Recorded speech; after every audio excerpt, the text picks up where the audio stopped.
చంద్రశేఖరరావును సూటిగా 10 సంవత్సరాలు తెలంగాణ రాష్ట్రంలో నీ ప్రభుత్వం ఉన్నది కదా, ఏనాడైనా ఈ ఆదిలాబాద్ గురించి, అడవి బిడ్డల గురించి, ఈ ఆదివాసీల గురించి, ఆనాడు ఇంద్రవల్లిలో నేల కొరిగిన ఈ అడవి బిడ్డల గురించి ఒక్కరోజైనా ఆలోచన చేసినవా? ఈ కుటుంబాలను ఆదుకోవాలి, ఈ కుటుంబాల ఆత్మ గౌరవం నిలబెట్టాలి అని ఏ రోజైనా నీ మంత్రివర్గంలో చర్చించడమా అని నేను అడుగుతున్నా. ఇవాళ నువ్వు, నీ కుటుంబము, నీ కొడుకు, నీ బిడ్డ, నీ అల్లుడు, నీ సుట్టపల్ల కోసమే తెలంగాణ రాష్ట్రం వచ్చిందా?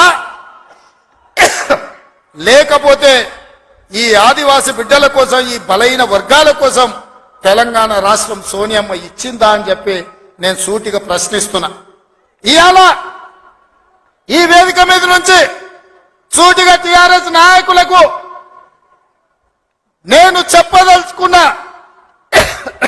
తెలంగాణ ప్రజలు 10 సంవత్సరాల మీ దుర్గమార్గమైన పాలనను, ఈ తెలంగాణ రాష్ట్రాన్ని చెరుకు తోటల్లో, అడవి పందులు ఏ విధంగా అయితే విధ్వంసం చేస్తాయో ఈ తెలంగాణ రాష్ట్రం మీద మీరు, మీ కుటుంబ సభ్యులు, మీ పార్టీలు పడి దోసుక తిని కొల్లగొట్టి విధ్వంసం చేసి ఈ తెలంగాణ రాష్ట్రాన్ని విధ్వంస రాష్ట్రంగా మాకు అప్పజెప్పినారు.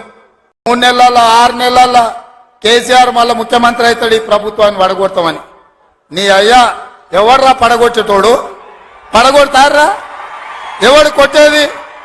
నేను అడుగుతున్నా. వేలాది మంది మా యువకులు ఇక్కడ ఉన్నారు, మీరందరూ చూసుకుంటా ఊరుకుంటారా? పడగొడితే ఊర్లలోకి రానిస్తారా?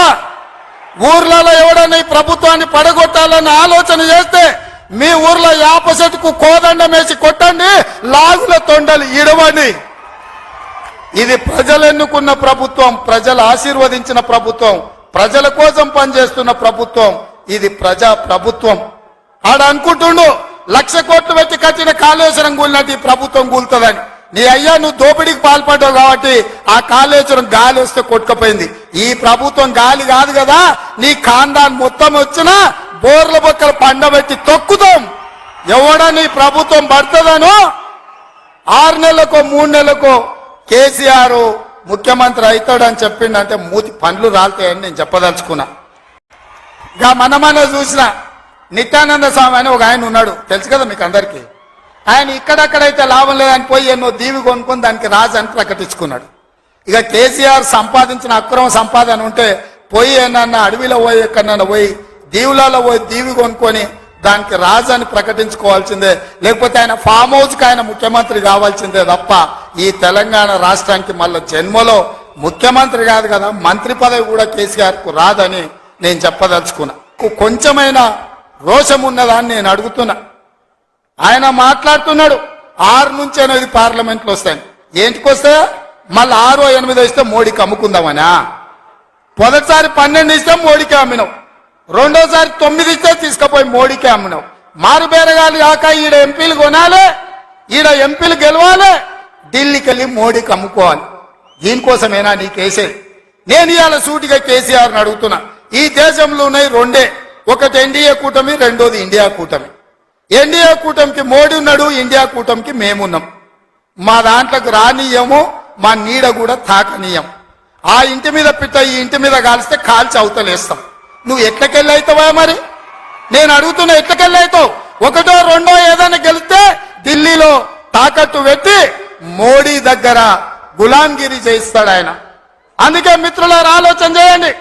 ఇవాళ ఈ రాష్ట్రంలో, ఈ దేశంలో పేద ప్రజల ప్రభుత్వం ఏర్పడాలి అంటే 10 ఏళ్ళు ప్రధానమంత్రిగా ఉన్న నరేంద్ర మోడీ ప్రతి పేదవాడి ఖాతాలో 15 లక్షల రూపాయలు వేస్తా అన్నాడు, ప్రతి పేదవాడికి ఇల్లు కట్టిస్తా అన్నాడు, ప్రతి సంవత్సరం 2 కోట్ల ఉద్యోగాలు ఇస్తా అన్నాడు, రైతుల ఆదాయం 2 చేస్తా అన్నాడు.